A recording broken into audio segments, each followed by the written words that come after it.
We are live. All five of us, including the cat. Good morning, everyone. So it's been a week, and this is our second episode. I'm like super excited to be here with you guys. I brought some news that I'm just dying to discuss. Did you invest in someone? Yeah. Yeah, we just closed a few deals. We just closed a deal with a company called PermitFlow. It's basically TurboTax for constructors, architects, general contractors. They automate the permitting process for them so they can get to like a city hall online without having to physically go to the city hall to get permits for whatever they're doing. It doesn't matter about the season, yeah? Like VC is actually very seasonal. It's very seasonal. There are like two seasons. Like the first is early spring, anything like starting from like February. no, it's fine because they're making costumes for Burning Man in summer. Yeah, I know. They're super busy. And winter, like in holiday season, everybody is going to Saint Bart's. This is just, how the industry works. So the founders have to excuse us. We're like filthy rich investors. We have to, spend some quality time with each other. We as investors are fundraising ourselves. We got to go where the real rich people are to raise money from them, from like all these hedge fund managers and pension fund managers, to basically take this money and give it to founders so we can innovate together. Okay, you're like a Robin Hood with the little commission. Yeah, that is true. That is true. But like we don't give out money. We're going to be back after them. We're going to be collecting them with profits. Let's quickly deconstruct the layoffs news, because what I think is missing is the big picture. Everybody's talking about the layoffs. Everybody is looking as like, oh my God, this company has just like laid off 1,000 people.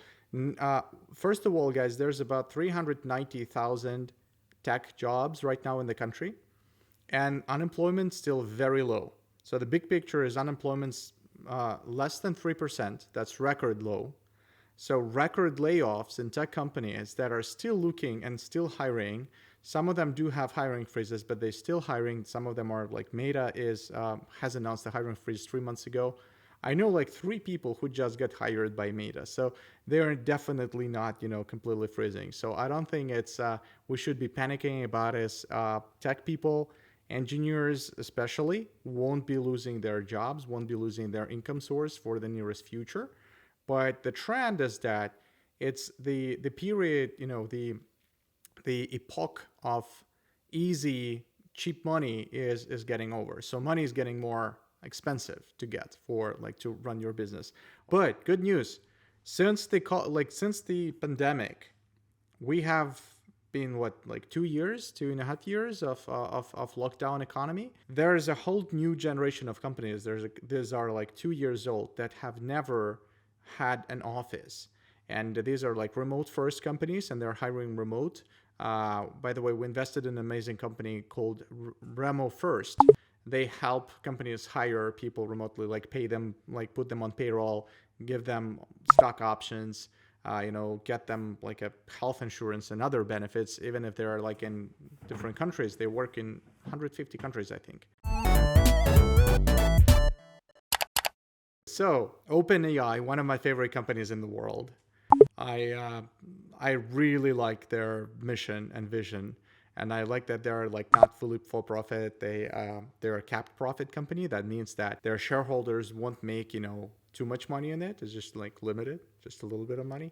The AI that creates images, stills, or paintings for you based on just like a text you input in. So you can say, if penguins would escape from New York Zoo and jump on the subway, this is going to paint it for you. This is what it does.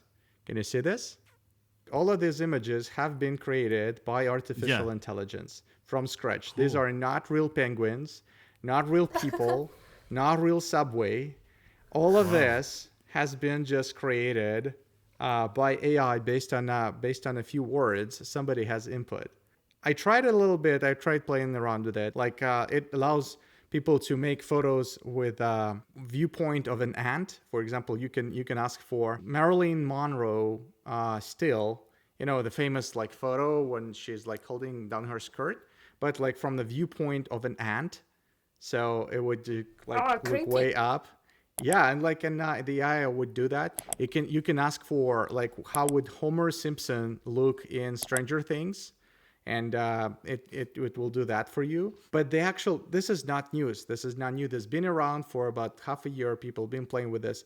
What's new is that OpenAI now released their rights and they're authorized anybody to use this for commercial purposes. Artists in advertising agencies can now use this to promote stuff. There's a lot of questions with copyright infringement, because if I do like Homer Simpson in Stranger Things, I'm kind of infringing on two copyrights there. What if I make like a t-shirt and sell it and say that this has Yeah. been introduced by OpenAI? And there's another question, is that OpenAI has been trained on works of art of other people that did not necessarily agree to that. Like if I'm an artist and I created like a piece of art, I did not opt in to let them train the AI on it, so they might be infringing my rights. But this is something we can deal with later. What I am super excited about is that this is a tool that will allow people to just go bonkers creative. Everybody suddenly becomes an amazing painter. You have an idea, that means you can have a painting of it, or you can have a photo of it. What do you Okay, I think? have a question. So last week we talked about judges that would be replaced by AI. Today we are talking about artists. Who's next? VCs? You see, the thing is that the judges are not going to be replaced by artificial intelligence. It's a tool. There's a good example. When spreadsheets first were introduced, like Microsoft Excel, everybody was like, "Oh my God, this is the end of the job of an accountant. Accountants, gonna disappear. We won't have any more accountants." Guess what? The number of accountants in the economy has grown 20 times, 20x since Microsoft Excel has been introduced. It helps more people become accountants because now they can use this as a tool. The kinoteatros. Imagine the amount of useless content that will be created, and how it will make our life even more difficult to understand which content is available or not, fake or not, and so on.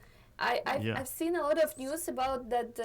Now there are a lot of startups that trying to solve this problem of copyrights, like fake NFTs, like not fake, but copied, and Imitation. some fake imitations and just mirrored pictures and We just so on. invested in one. Like, I think you're talking about Optic.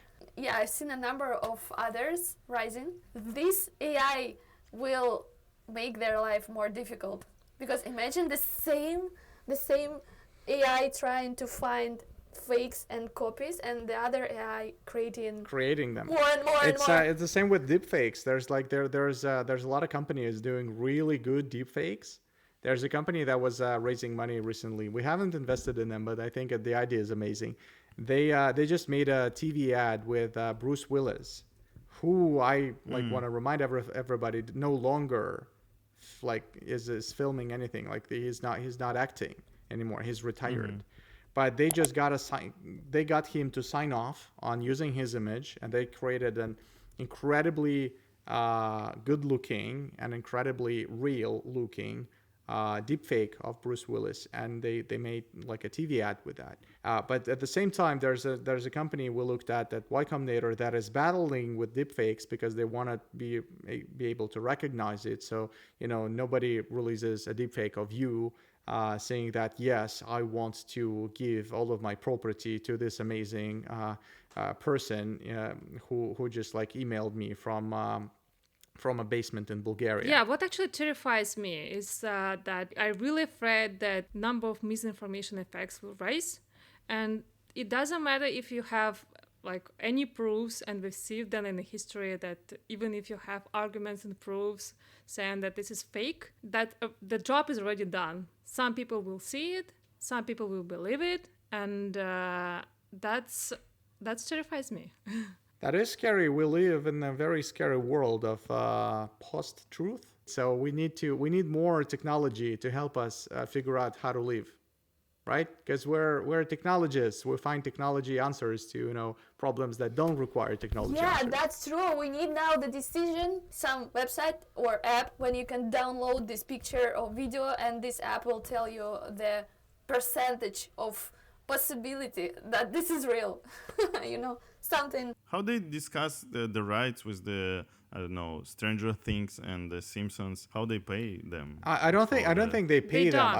I don't think they like Yeah. they don't like they basically anything. So the precedent so far is that anything created by AI belongs to the company that owns the AI. I mean, like if you explicitly want a Homer Simpson image, which is a copyright, and Stranger Things, which is a copyright, that kind of Yes. puts you in a weird position.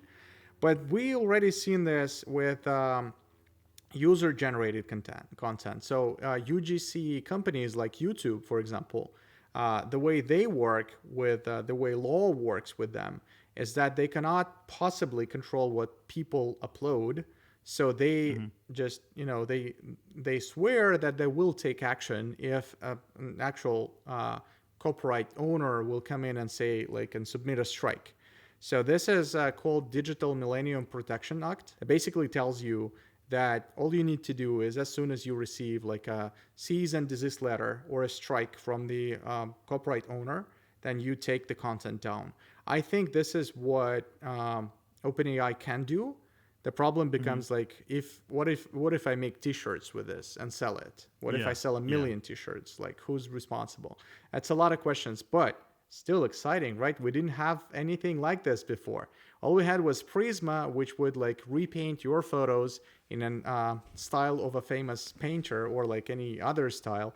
Here, you can just like imagine stuff you haven't ever seen. You can say, I want Sasha Nizlobin painted by Bosch.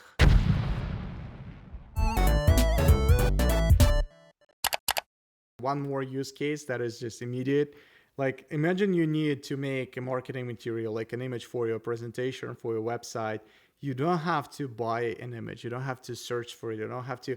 How many hours have like I spent looking for that, image that would look good on my website? Crazy. I just like created, and I don't have to buy it. There's like no actual model I have to like get rights from. I have to pay. My startup got sued once by a photographer because we used the image of me. For God's sake, we reused the image of me that one photographer created, and like he still owned the rights. We didn't know about that because we used that for an article, and the journal, like a magazine, has not acquired the full rights. It was a long story, but like it cost us like $20,000 or something, and a lot of headache. Yeah, it was like not fun. It's a shitty photographer and a shitty person, but. But for now, yeah. Now but before, I can just like use AI for this. Let's wrap it up. Who wants to go next? Who has exciting news? I'm just thinking maybe we could wrap it up everything. Everything. Oh, yeah. I have another crazy news. So, guys, it's really important. It's a really big birthday. It's an anniversary. It's the Curiosity rover on Mars turns 10. Aww. 10 years. It was initially they sent it for just 2 years, but the robot was so good, it's still alive. So the marketing campaign by Husqvarna, the lawnmower company, the fancy lawnmowers that look like racing cars.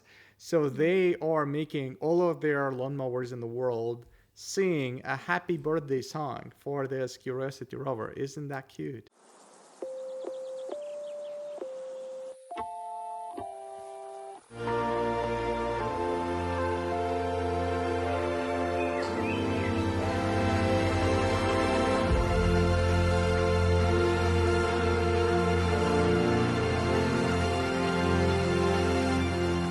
Yeah, I think that this is very good marketing campaign. I wait speech from the Boston Dynamics or dancing or something like that. They should, because it's 10 years. Yeah. That's an old robot. They should make his wife, which is waiting him like. But he will not return. That's the saddest. He's stuck there forever. Yes. But like if someone will his destination, or maybe someone will go there and plant some potatoes. And that's a good idea. We should definitely send some astronauts to Mars. So yes, so they can ship the Curiosity rover back to Earth, and they can stay on Mars. Who cares about people? That was fun. Thank you. Cool.